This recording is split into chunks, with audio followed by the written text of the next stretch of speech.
بسم اللہ الرحمن الرحیم۔ گزارش یہ ہے کہ دل میں علی کا بغض رکھ کر بندہ منہ دکھانے کے قابل نہیں رہتا۔ دل میں علی کا بغض رکھ کر بندہ منہ دکھانے کے قابل نہیں رہتا۔ قرآن کریم کی نص قطعی ہے، وَلَا يَجْرِمَنَّكُمْ شَنَآنُ قَوْمٍ عَلَىٰ أَلَّا تَعْدِلُوا،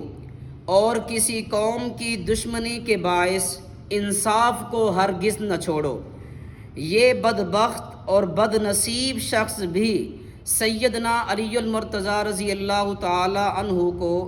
صحابی رسول، سابقون الاولون مہاجرین میں سے ہونا، حضرت امیر معاویہ رضی اللہ عنہ سے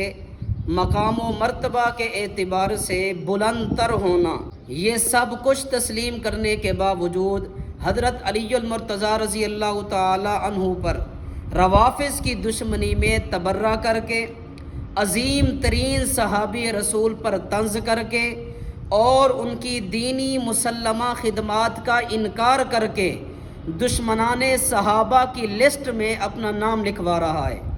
حضرت علی المرتضیٰ رضی اللہ عنہ خلیفہ راشد اور نبی محترم صلی اللہ علیہ وسلم کے جانشین ہیں، جنہیں سیاست میں ناکام کہنا خود دنیا و آخرت میں ناکام ہونے کی دلیل ہے۔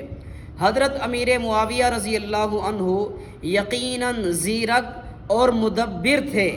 مگر حضرت علی المرتضیٰ رضی اللہ عنہ کے دور میں نہیں بلکہ اپنے دور حکومت میں ایسے بدبخت لوگوں کا اہل و سنہ والجماع سے کوئی تعلق نہیں ہے، اور یہ بھی روافض کی طرح ملعون و مردود ہیں۔ عالم اسلام کی سب سے زیادہ اگر کوئی مظلوم شخصیت ہے وہ ہے سیدنا معاویہ رضی اللہ تعالیٰ عنہ کی، کہ جس بندے کی سیاست، حکمت عملی، دفاع اسلام کے لیے جد و جہد، اپنے وقت کی سپر پاور بازنطینی رومن امپائر کا جینا حرام کر کے رکھنے اور مسلمانوں کو پہلی بحری آرمی بنانے میں کردار ادا کرنے پر یونیورسٹیوں میں پی ایچ ڈی لیول کی ریسرچ ہونی چاہیے تھی، اسے پکڑ کر ایک ایسے شخص کے مقابلے میں ولن بنا دیا گیا جس بندے کو سیاست کا اتنا پتا تھا جتنا کسی پرائمری کلاس کے بچے کو ایف ایس سی کے پیپر میں پکڑ کر بٹھا دیا جائے کہ لے بیٹا پاس کر کے دکھا۔ اس بندے کا نام ہے سیدنا علی بن ابی طالب رضی اللہ تعالیٰ عنہ، اور پھر ان کے ایسے عجیب و غریب فضائل بیان کر کے آگے لایا گیا جسے نہ عقل تسلیم کرتی ہے اور نہ ہی منطق۔ یہاں ایک بات ہم واضح کرتے جائیں کہ حضرت علی رضی اللہ تعالیٰ عنہ کو فضائل کے اعتبار سے ہم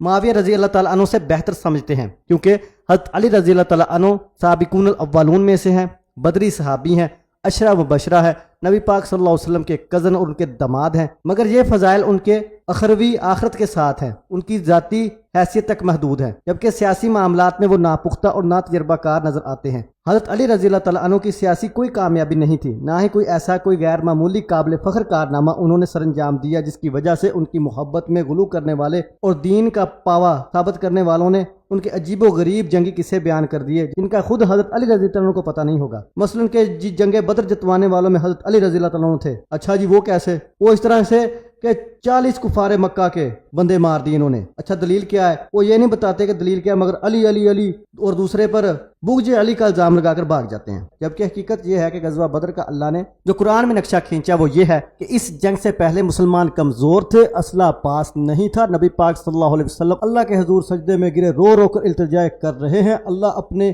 1000 فرشتوں سے مدد بھیج رہا ہے، کفار کٹ رہے ہیں جبکہ مسلمان ابھی اس کی طرف تلوار بڑھا رہے ہیں، اور مسلمانوں کو فتح عنایت کی اللہ نے اس طرح سے، اور کہیں بھی مولے کے ایکشن کا ذکر نہیں ہے۔ پھر غزوہ احد میں کمال شجاعت کا مظاہرہ کرنے والے اسلام کا ببر شیر مصعب بن عمیر رضی اللہ تعالیٰ عنہ کہ ایک ہاتھ کٹ گیا، علم اسلام نیچے نہیں گرنے دیا، دوسرے ہاتھ سے پکڑ لیا، دوسرا ہاتھ کٹ گیا، علم اسلام کو نیچے نہیں گرنے دیا بلکہ بازوں کے ساتھ سینے سے ملا کر پکڑ لیا اور اس طرح سے شہید کر دیے گئے۔ جبکہ اس دن حملہ ہوا، اچانک حملہ ہوا تو مولے ہونی زمین پر لیٹ کے اوپر مٹی ڈال دی، اخے میں ابو تراب ہوں، مٹی کا باپ۔ پھر جھاڑ کر اٹھایا گیا تو نبی پاک صلی اللہ علیہ وسلم نے پوچھا علی آپ کہاں تھے؟ تو فرمایا میں زمین کے ساتھ لپٹا ہوا تھا، زمین لاب لو۔ یہ باتیں کرنے کا مقصد ان کی شان کو کم کرنا نہیں ہے بلکہ یہ بتانا ہے کہ حضرت علی رضی اللہ عنہ کی سیاسی بصیرت نہیں تھی اتنی کہ ان کا مقابلہ اپنے وقت کے زیرک ترین سیاستدان، کمپیوٹر کا دماغ رکھنے والے حضرت معاویہ رضی اللہ تعالیٰ عنہ سے کیا جائے، کیونکہ معاویہ رضی اللہ تعالیٰ عنہ وہ شخص تھے جنہوں نے حضرت علی رضی اللہ تعالیٰ عنہ